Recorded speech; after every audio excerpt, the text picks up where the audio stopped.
Daripada tanda-tanda hari kiamat al-wusta, tanda-tanda hari kiamat pertengahan adalah bahwa sungai Efrat menyibak gunung emas atau timbunan emas. Sungai Efrat ada di daerah Irak. Itu akan surut ya, atau akan menyibak di dalamnya timbunan emas. Rasulullah SAW bersabda, yusiku al-furatu ayahsira'an kanzin min dahab. Hampir saja sungai Efrat menyibak timbunan emas. Faman hadarahu fala ya'khud minhu syai'a. Barang siapa yang hadir pada waktu itu, maka janganlah mengambil sedikit pun dari emas itu. Di dalam riwayat lain disebutkan fayaqtatila alaihin nas, manusia akan berebutan untuk mengambil emas itu. Mereka saling membunuh satu dengan yang lainnya, hatta yaqtula min kulli asratin tis'atun wa yabqa wahid. Hatta yuqtala min kulli asratin tis'atun wa yabqa wahid. Sampai dari setiap 10 orang itu maka yang terbunuh adalah 9, yang tinggal hanyalah 1. Dan masing-masing menurut riwayat lain, dan masing-masing menganggap dirinya yang akan selamat. Disebutkan fayaqtatilun nas fayuqtalu min kulli mi'atin tis'una aw qala tis'atun wa tis'una kulluhum yara annahu yanju. Orang-orang itu akan berebutan saling membunuh, sehingga dari 100 orang yang terbunuh adalah 90 atau 99, dan setiap dari mereka itu menganggap dirinya yang akan selamat. Ini adalah peristiwa di akhir zaman yang telah disebutkan oleh Rasulullah SAW yang terjadi di Irak, di daerah sungai Efrat. Itu akan menyibak airnya. Menyibak airnya ini bisa beberapa kemungkinan, mungkin karena kejadian alam, sehingga sungai Efrat itu akan surut sungainya dan akan menyibak di dalamnya gunung atau timbunan emas. Atau bisa juga karena peperangan yang kita lihat sekarang di Irak, itu sejak zaman dahulu sudah terjadi peperangan, termasuk dalamnya adalah perang Tatar. Bagaimana Tatar menghancurkan Baghdad, dan sungai-sungai itu berubah warnanya menjadi merah dan biru. Merah karena darah kaum muslimin, biru karena buku-buku yang dibuang ke sungai. Dan itu terulang kembali sampai hari ini pun terjadi peperangan besar di daerah Irak.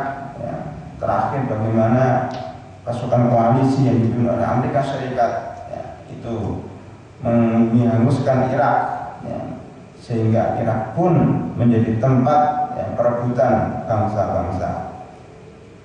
Karena Irak pada waktu itu adalah pusat peradaban. Pada hari ini Irak adalah pusat kekuatan orang-orang Arab. Yang paling kuat di Timur Tengah adalah Irak pada waktu itu, sehingga menjadi target penyerangan bagi orang-orang Barat. Dikatakan juga bahwa Irak, orang-orang Barat menyerang Irak karena di dalamnya ada kekayaan alam yang sangat banyak sekali, termasuk ada minyak, mungkin juga ada timbunan emas. Kalau secara zahir dari hadis ini bahwa di situ ada timbunan emas di sungai Efrat atau di sekitarnya, menggambarkan daerah Irak. Atau kalau dikatakan bahwa minyak itu adalah emas hitam, maka memang sudah terjadi pada zaman sekarang. Apakah itu emas hitam atau emas kuning, tapi yang jelas Irak sampai sekarang menjadi tujuan para penyerang-penyerang. Di dalamnya orang saling membunuh sampai sekarang. Di dalamnya orang saling membunuh. Bagaimana kita tiap hari mendengar bom meledak di sini 40 orang meninggal dunia, bom ada di sini 50 orang meninggal dunia, itu hampir setiap hari. Sampai sekarang Irak bukan negara yang aman. Ya, setiap hari ada orang yang meninggal akibat dibunuh. Seakan-akan hadis ini ya terjadi pada zaman sekarang. Bagaimana Irak ya menjadi tempat perebutan kekayaan alam di situ sehingga orang saling membunuh. Subhanallah, ini merupakan sabda Rasulullah SAW yang terjadi pada hari ini dan mungkin akan terjadi lagi di masa-masa mendatang. Ini sudah mendekati hari kiamat. Tanda yang ke-12 adalah luka bil luka akan menjadi manusia yang paling bahagia. Sebagian sabda Rasulullah SAW, la taqumus sa'atu hatta yakuna as'adan nas fid dunya luka ibnu luka. Tidaklah akan muncul hari kiamat sampai orang yang namanya luka bin luka itu orang yang paling bahagia di muka bumi ini. Disebutkan oleh para ulama, luka bin luka adalah orang yang tidak mempunyai kelebihan apa-apa, orang yang paling jahat, orang yang tidak punya apa, para preman tentunya, atau orang-orang yang tidak punya kerjaan pengangguran, yang sukanya berfoya-foya, tetapi mereka adalah orang yang paling bahagia. Maksudnya mereka adalah orang yang berkuasa. Di beberapa tempat sekarang ini para pemegang kekuasaan, apakah itu bupati, apakah camat, apakah gubernur dan seterusnya, itu dulunya adalah mantan ketua geng motor. Ketua geng itu pernah ya di beberapa tempat saya dapatkan. Ya, itu siapa bupatinya? Bupatinya adalah mantan ketua preman, bukan mantan masih ketua preman jadi bupati. Yaitu menjadi penguasa. Dulu pernah kita sampaikan bahwa yang berkuasa itu justru ya orang-orang yang tidak punya tujuan hidup, orang-orang yang tidak punya akhlak, ya, tetapi mereka berkuasa. Bahkan mereka ya suatu ketika di dalam kehidupan dunia ini di akhir zaman seperti sekarang ini, bahwa orang itu berkuasa bukan karena kehebatannya, bukan karena kepandaiannya, tetapi dia berkuasa karena kekuatannya. Dia berkuasa karena ditakuti manusia kejahatannya. Jika kejahatan yang begitu hebat, akhirnya manusia takut kepada orang tersebut, sehingga dia berkuasa. Dan itu terjadi pada zaman sekarang. Apakah berupa ya kekuasaan-kekuasaan di daerah-daerah maupun kekuasaan-kekuasaan di berbagai tempat, termasuk di jalanan juga orang-orang sudah takut. Ya. Ini adalah sabda Rasulullah SAW bahwa orang yang paling bahagia, ya, orang yang paling berkuasa adalah luka bin luka, adalah orang yang tidak mempunyai tujuan hidup. Ya. Orang-orang yang rusak adalah orang-orang yang paling bahagia. Yang ke-13, bahwa fitnah dahsyat akan membinasakan bangsa Arab. Ini termasuk salah satu tanda hari kiamat. Fitnah yang dahsyat akan membinasakan bangsa Arab. Dari Abdullah bin Amr bin As radhiyallahu anhu bahwasanya Rasulullah sallallahu alaihi wasallam bersabda, la takunu sa'ah takunu fitnatun tastandifu al-araba qatlaha finna. Pada suatu zaman akan terjadi fitnah yang membinasakan orang-orang Arab. Orang-orang yang terbunuh di dalamnya itu termasuk dalam api neraka. Al-lisanu fiha asyaddu min waqis sayf. Lisan pada waktu itu lebih hebat dibanding daripada pedang, lebih tajam dibanding dengan pedang. Jadi rahmatullah, kita lihat hari ini bangsa Arab ya, terjadi perubahan yang sangat besar, yang dulunya tenang. Ya. Di Timur Tengah itu kemudian akhir-akhir ini semua rakyat di tempat itu memberontak. Sejak dari Tunis, Aljazair, Tunis, ya, kemudian Mesir, kemudian Yaman, kemudian terakhir sekarang ada Syria. Ya. Itu sampai sekarang bergolak. Bagaimana fitnah terjadi di mana-mana. Ya. Orang gampang membunuh. Ya. Termasuk di Libya, ya. Di Libya juga begitu. Salah satu pernah saya sampaikan di sini, salah satu video yang dirilis di internet, bagaimana di salah satu negara, barangkali Libya, ya, itu bagaimana seseorang itu disiksa bisa-bisa oleh aparat, ya, bagaimana mereka sudah mati, ya, tapi masih diseret di tengah-tengah jalan, ditendang kepalanya, ya, padahal sudah mati sampai berdarah-darah, diseret di tengah jalan dan tidak ada satupun yang membelanya, diseret oleh ratusan orang. Ya. Kalau dilihat dari video itu adalah orang berseragam, ya, diseret orang itu. Apakah orang itu adalah musuh negara atau tidak? Yang jelas siksaannya sampai tidak berperi kemanusiaan. Ya kalau sudah mati sudah, tidak perlu kemudian melampiaskan dendamnya itu dengan diinjek-injek, kepalanya dipukul dengan sepatu dan seterusnya sampai berdarah-darah itu. Ya, artinya kalau ini umat Islam, berarti umat Islam itu sebagian atau oknum-oknum ini sudah tidak punya hati lagi, Kita tidak boleh menyiksa binatang yang sudah mati, apalagi menyiksa manusia. Ini fitnah di negara Arab. Ya.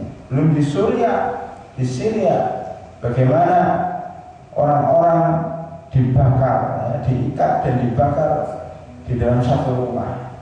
Ya. Jadi fitnah ini sudah menyebar kemana-mana seluruh negara-negara Arab. Ya. Ini yang baru ketahuan, tidak ketahuan sangat banyak sekali. Ya. Mereka sudah kejam sekali, lebih kejam daripada orang Indonesia.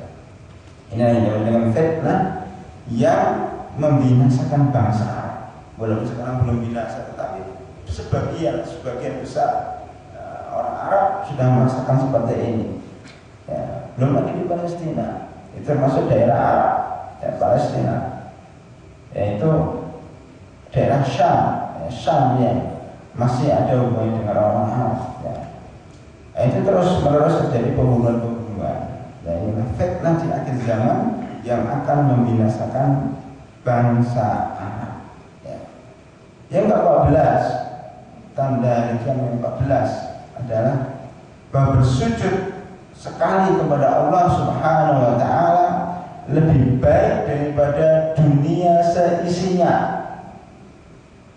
Bersujud sekali kepada Allah Subhanahu wa Ta'ala lebih baik daripada dunia seisinya. Rasulullah SAW bersabda, la taqumus sa'atu hatta takuna sajdatul wahidatu khairun minad dunya wa ma fiha. Kiamat tidak akan terjadi sampai sujud sekali itu lebih baik daripada dunia dan seisinya. Kenapa?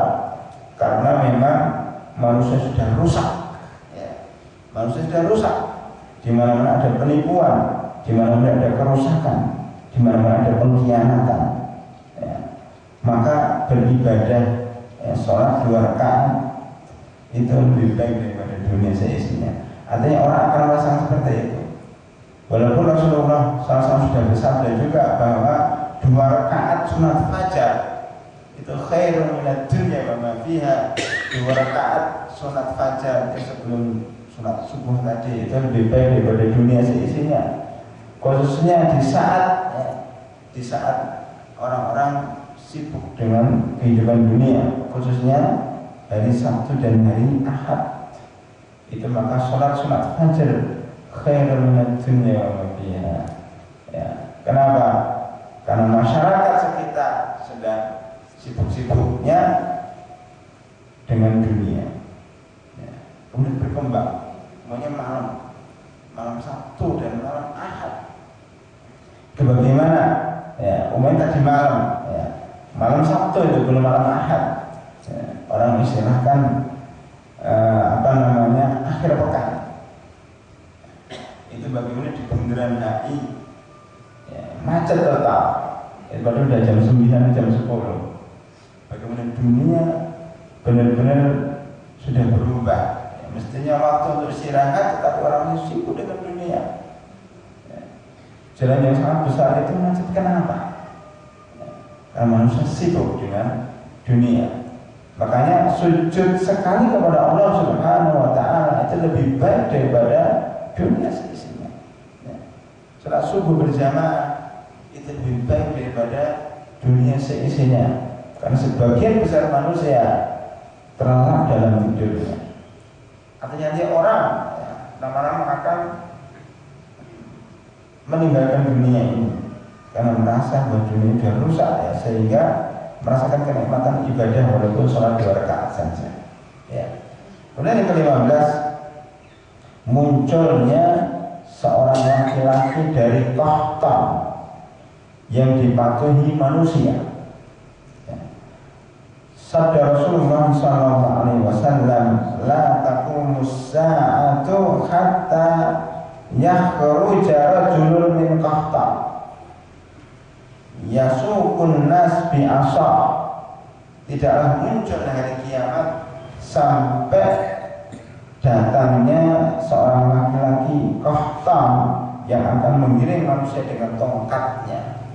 Artinya akan muncul seorang pemimpin dari Qahtan, ya, yang akan memimpin manusia dan mereka taat kepada orang itu, dan orang itu takut kepadanya karena dia memimpin dengan tangan besi. Ini siapa? Tidak disebutkan di sini. Sebagian orang dulu, ya, pernah memprediksi bahwa maksudnya adalah Saddam Hussein. Ya, orang takut dengan Saddam Hussein. Kemudian Saddam Hussein meninggal dunia. Ya, prediksi itu salah. Kemudian kembali kepada pemimpin Libya, Muammar Gaddafi. Orang pada takut karena memimpin dengan tangan besi. Gaddafi sudah meninggal dunia. Mungkin sekarang orang prediksi itu maksudnya adalah Bashar Assad, ya, pemimpin Suriah yang orang takut karena memimpin dengan tangan besi. Wallahu a'lam bishawab. Tetapi di sini Rasulullah SAW tidak menyebutkan nama. Maka lebih baik biarkan begitu saja. Siapa nanti, apakah sudah terjadi, apakah belum terjadi, tetapi yang jelas akan ada seorang pemimpin Arab Qahtan, ya, yang akan memimpin dengan tangan besi, dan orang-orang itu takut, ya, dengannya karena mempunyai kekuatan militer yang sangat kuat. Ya. Kemudian ada sebagian ulama yang menafsirkan bahwa pemimpin Arab yang kuat ini tidak harus dia kejam, tapi kuat, keras, tegas. Tidak berarti kejam. Wallahu a'lam bishawab tentang penafsirannya. Tetapi di dalam bukunya Imam Bukhari menyebutkan bahwa ini terjadi ketika sudah perubahan zaman atau terjadi sebelum munculnya Imam Mahdi. Wallahu a'lam bishawab. Ya. Kemudian yang ke-16, daripada tanda-tanda hari kiamat al-wusta pertengahan adalah munculnya 3 fitnah. Ya. Namanya fitnah ahlas, atau fitnah dahma dan fitnah dohima. 3 fitnah dari Abdullah bin Amr bin As radhiyallahu anhu, bahwasanya ia berkata, kami pernah duduk bersama Rasulullah SAW. Ya. Kami menyebutkan berbagai fitnah, kekacauan. Ya. Maka beliau banyak menyebut fitnah yang akan terjadi, hingga beliau menyebut namanya fitnah ahlas. Ya. Seseorang bertanya, apa fitnah ahlas itu? Beliau menyebutkan yang ada fitnah di mana manusia lari bercerai-berai, ya. Mereka merampas harta masing-masing.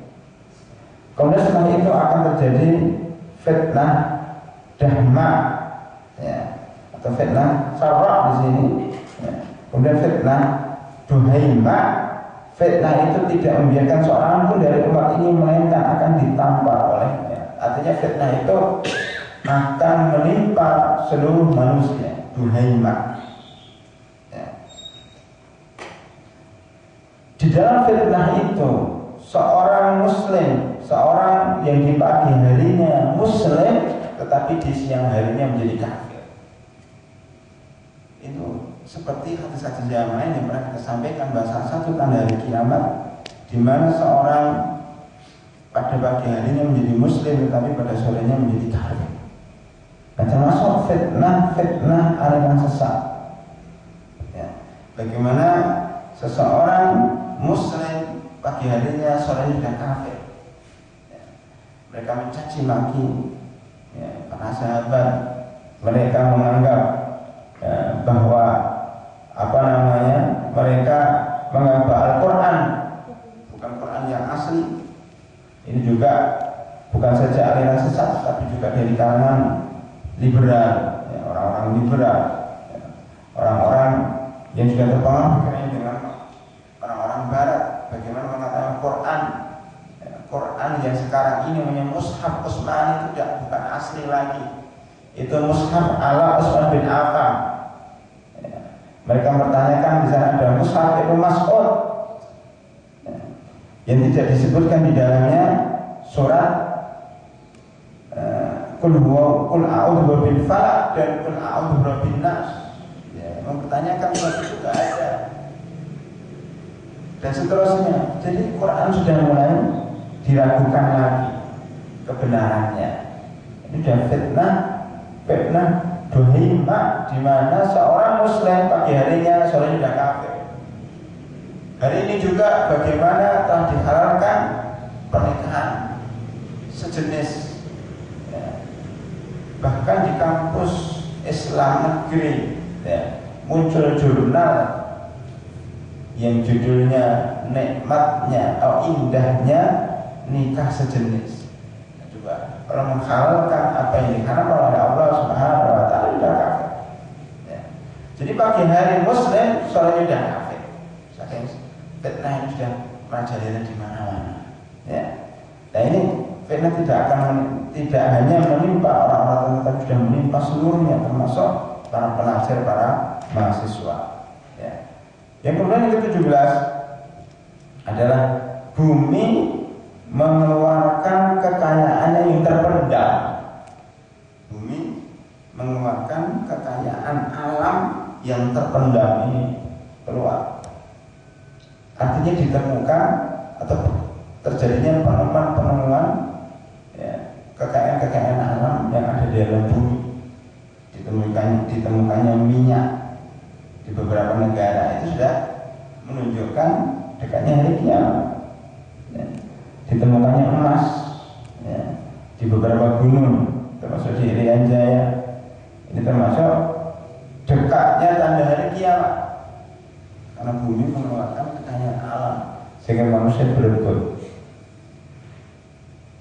Sebagaimana tadi dalam di Irak di Sungai Efrat tadi bumi mengeluarkan kekayaan alam. Jadi tanda-tanda ini satu dengan yang lainnya saling terkait. Ya.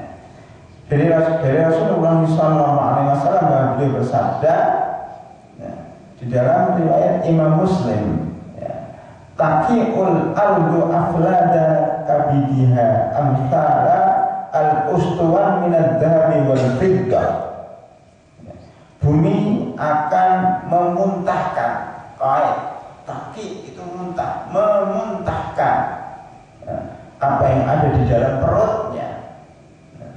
Seperti memuntahkan yang besarnya seperti tiang-tiang yang sangat tinggi yang terdiri dari emas dan perak.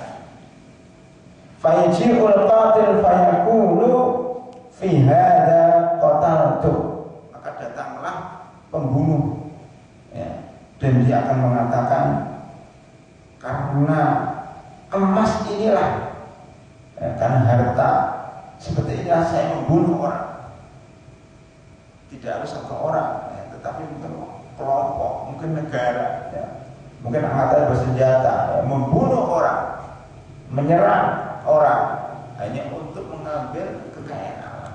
Itu sudah terjadi pada zaman dahulu, ya, ketika para penjajah, ya, itu menyebar ke seluruh dunia, mengadakan penjajahan-penjajahan pada negara-negara yang terbelakang untuk diambil kekayaan alamnya, ya, termasuk Indonesia, termasuk negara-negara yang ada di Afrika Utara dan seterusnya. Mereka dijajah oleh negara-negara Barat untuk diambil kekayaan alamnya. Ini yang dikatakan oleh Rasulullah SAW, bahwa seorang pembunuh akan mengatakan, saya membunuh gara-gara emas, gara-gara perak, gara-gara kekayaan alam ini.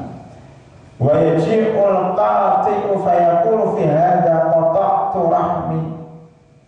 Kemudian orang yang memutuskan silaturahim datang dan mengatakan, hanya karena emas inilah saya memutuskan tali persaudaraan saya. Artinya dia tidak mau silaturahim, membenci saudaranya, membenci kerabatnya, hanya karena mengejar kekayaan alam atau mengejar urusan dunia. Dan banyak sekarang keluarga menjadi pecah, menjadi berantakan hanya sebagian dari mereka mencintai kehidupan dunia. Kita tidak ada lagi mendengar seorang anak meracuni bapaknya, atau bapaknya sedang diopnam di rumah sakit, bagaimana supaya cepat mati dicabut alat pembantu pemacu jantung dan seterusnya, dicabut atau dihentikan alatnya itu, atau dimatikan listriknya supaya cepat mati agar dapat warisannya. Itu banyak. Itu antara bapak dan anak, belum antara saudara paman yang ingin mengejar warisan adiknya, sehingga anak orang itu, keponakannya dibunuh dan seterusnya. Wa yaji'us sarif fayaqulu fi hadza quti'at yadi. Kemudian datanglah seorang pencuri dan mengatakan, gara-gara emas inilah tangan saya dipotong karena saya mencuri. Summa yad'unahu fala ya'khudhu minhu syai'an. Kemudian mereka semuanya meninggalkan emas itu dan tidak mengambil sedikit pun. Nah, ini banyak penafsiran, di antaranya adalah bahwa ini mungkin terjadi di akhir zaman, ya, di mana orang sudah merasa bahwa dunia ini tinggal sebentar lagi umurnya, maka tidak tertarik dengan kehidupan dunia, sehingga mereka meninggalkan emas itu, ya mereka konsentrasi kepada akhirat, atau mereka meninggalkan dunia itu karena tahu dunia ini sebentar lagi akan hancur. Di dalam tafsir Az-Zilzal atau Az-Zalzalah, idza zulzilatil ardu zilzalaha wa akhrajatil ardu asqalaha wa qala al-insanu ma la, jika bumi diguncangkan dengan hebatnya dan bumi mengeluarkan isi perutnya. Salah satu penafsiran daripada ayat itu adalah hadis ini. Jadi kalau hadis ini kita menafsirkan ayat tadi, berarti hadis ini terjadi pada hari kiamat, di mana bumi itu akan mengeluarkan, ya, seluruh isi perutnya. Di dalam penafsiran lain disebutkan maksud bumi mengeluarkan isi perutnya itu mengeluarkan orang-orang mati. Jadi orang-orang mati itu bangkit lagi, berdiri masing-masing berdiri dari kuburannya. Kuburannya menuju satu seruan, menuju satu tempat di mana di situ ada yang menyeru. Mereka menuju ke situ. Tetapi ada sebagian yang menafsirkan bahwa maksudnya pada hari kiamat bumi mengeluarkan isinya itu adalah emas, perak, ya, apa yang ada di muka bumi ini lahar, ya, dan semuanya keluar sehingga bumi jadi terbakar. Nah ini pada hari kiamat, sehingga orang tidak terpengaruh dengan apakah itu emas, apakah apa, tidak terpengaruh pada hari kiamat, terjadi hari kiamat. Yang ke-18, kaum muslimin, ya, akan berperang dengan Yahudi dan mengalahkan mereka. Nah ini yang jelas ini terjadi sebelum hari kiamat. Sekarang belum terjadi, ya. Di akhir zaman, ya, itu akan muncul peperangan antara umat Islam dan Yahudi. Di dalam riwayat lain disebutkan yang akan berperang itu adalah Islam, Yahudi, dan Persia, atau dalam istilah lain Al-Islam dan Romawi serta Persia. Ada 3. Ya, kalau Romawi itu bisa ditafsirkan Yahudi dan Nasrani. Kalau Persia ada sebagian kalangan menafsirkan itu adalah Iran atau Syiah. Ya. Kemudian ada riwayat lain mengatakan Islam, Romawi dan Turki sebagai pengganti daripada Persia, itu berdekatan. Ya. Iran dengan Turki itu berdekatan di daerah Laut Kaspia itu ya. Jadi daerah situ memang daerah orang suka berperang. Kemudian umat Islam sama orang Romawi akan berdamai untuk bersama-sama melawan Turki atau melawan Persia. Dan sekarang kita lihat banyak umat Islam yang berdamai dengan Eropa dan Amerika. Kemudian setelah mereka menang melawan Persia, maka umat Islam sama Romawi ini bertengkar. Kita tafsirkan umat Islam dengan Yahudi, berarti ya Islam sama Yahudi ini yang akan terakhir, ya, perang terakhir di muka bumi ini. Islam dengan Yahudi akan berperang di daerah Timur Tengah, Sam. Jadi Indonesia nggak pernah disebut di dalam hadis. Sejak dahulu kita bicara masalah hadis dan hari kiamat, tidak satu pun kita dapatkan daerah Indonesia disebut. Rata-rata disebut ada daerah Syam, Timur Tengah, ya, Palestina, ya, Mesir, Romawi tadi, ya, Persia, Turki, Arab. Artinya bahwa kita ini termasuk catatan kaki, misalnya footnote, hawamish, hawashi, ya istilah-istilah itu. Artinya kita itu mengikut saja, mengikut para pemain-pemain utama di sana. Ya, kita umat Islam, ya. Tetapi kalau kita bandingkan dengan sabda Rasulullah SAW, umpamanya al-a'immatu min Quraisy, ya, para imam itu berasal dari suku Quraisy. Makanya satu-satunya suku yang disebut di dalam Al-Quran adalah Quraisy. Surat Quraisy, li'ila bin Quraisy, ila bihim rihlatas syita'i was-saif. Itu tidak kita dapatkan surat, ya, surat Jawa, itu nggak ada. Suku Jawa nggak ada. Artinya memang Allah Subhanahu wa Ta'ala telah menciptakan manusia ini bertingkat-tingkat, bersuku-suku. Tetapi Allah Subhanahu wa Ta'ala memilih bahasa Arab sebagai bahasa Al-Quran dan bahasa surga, bahasa hadis, bahasa Arab dari bangsa Arab, dan memilih Nabi Muhammad SAW dari bangsa Arab dan dari suku Quraisy. Ya. Kemudian para ulama menafsirkan, ya, al-a'immatu min Quraisy. Para ulama menafsirkan kenapa harus Quraisy? Karena bangsa Quraisy itu, ya, mempunyai beberapa sifat yang tidak dimiliki oleh bangsa lain. Termasuk di dalam surah disebutkan rihlatas syita'i was-saif. Ya. Bangsa Quraisy itu punya kebiasaan melakukan perjalanan pada musim panas dan musim dingin. Ya. Pada musim panas ke Syam, pada musim dingin ke Yaman, ke selatan. Musim panas ke utara.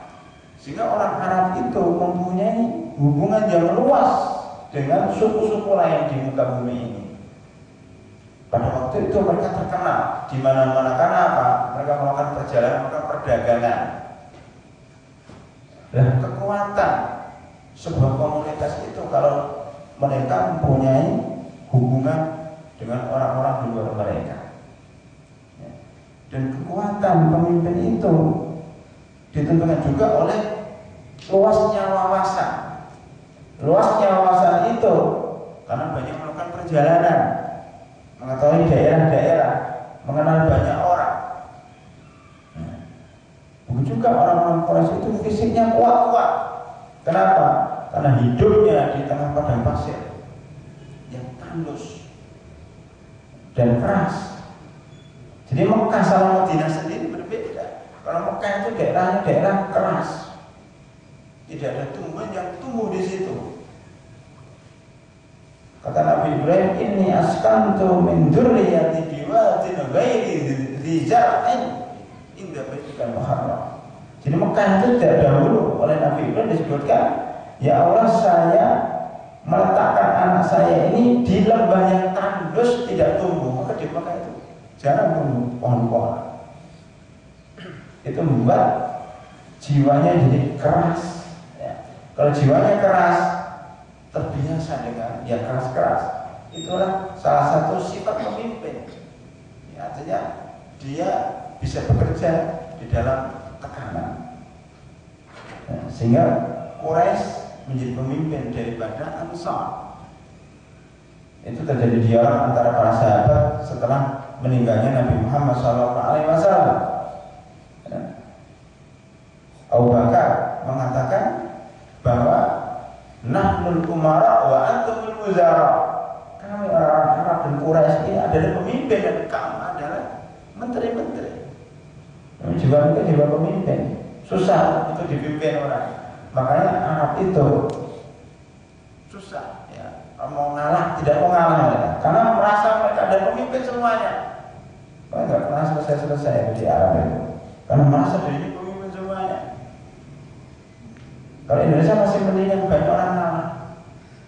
Daripada rebutan udahlah kita nggak usah. Kalau Arab nggak bisa diem mereka. Akhirnya mereka memang dari awal itu ada jiwa untuk memimpin, tidak mau dipimpin. Ya. Artinya apa para rahimahullah? Memang kebangkitan Islam. Ya.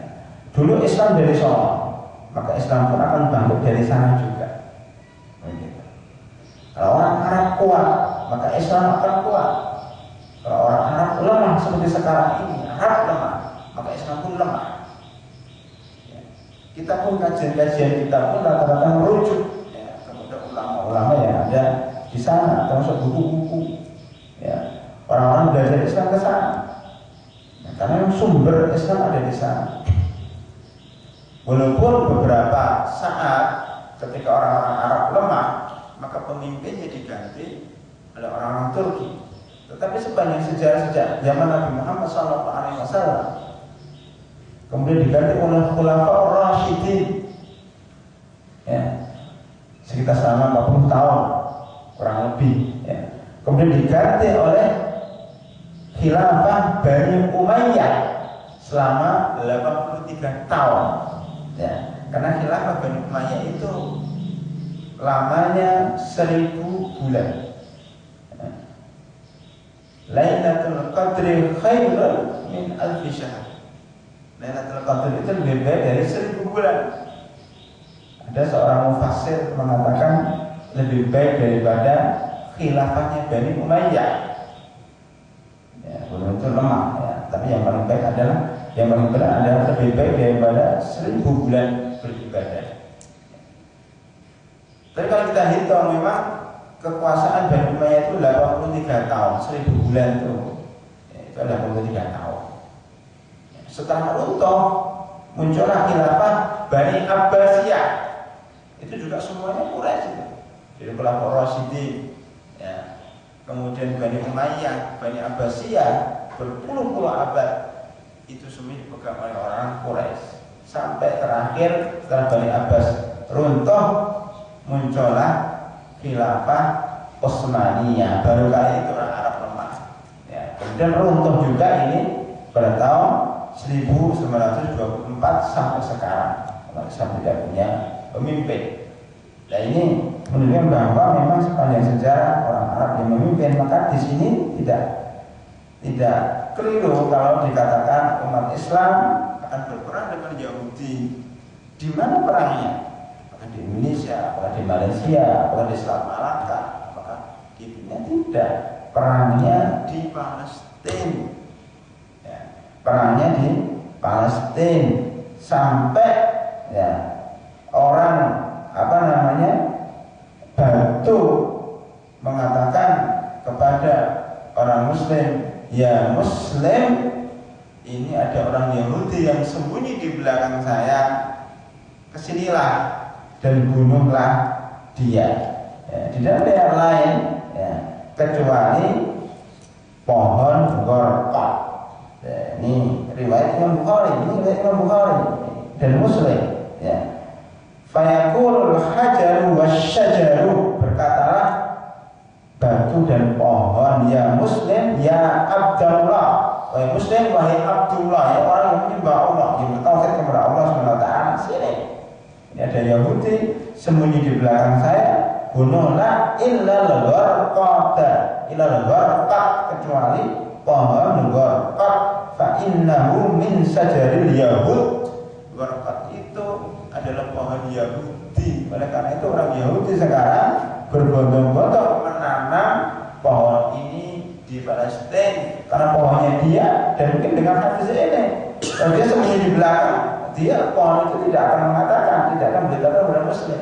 Orang Yahudi aja percaya, masa kita nggak percaya bahwa pohon Gharqat itu pohonnya Yahudi? Dan ini ya kita lihat sekarang juga peperangan terus menerus ada di daerah Timur Tengah, ya, apakah di Syam, Suriah, apakah di Baghdad, ya, apakah di Mesir, ya, apakah di daerah daerah orang Teluk dan seterusnya, apakah di Palestina, ya itu jadi pergulakan setiap saat dan tidak akan berhenti sampai hari kiamat. Tidak akan berhenti sampai hari kiamat. Jadi rahimahullah, demikianlah sebagian daripada tanda-tanda hari kiamat pertengahan. Mudah-mudahan dengan tanda-tanda ini kita bisa mengambil pelajaran ya, tentang benarnya sabda Rasulullah SAW yang akan tentang yang gaib. Karena itu kita bisa menjadi lebih tenang ya, menyikapi fenomena-fenomena yang terjadi saat ini. Oh, itu sudah diberitahu oleh Rasulullah SAW. Tinggal kita bagaimana sikap kita, bagaimana kita mempersiapkan diri menghadapi tanda-tanda hari kiamat ini. Demikian, lebih kurangnya mohon maaf. Subhanakallah wa bihamdika, asyhadu an la ilaha illa anta, astaghfiruka wa atubu ilaik. Assalamualaikum warahmatullahi wabarakatuh.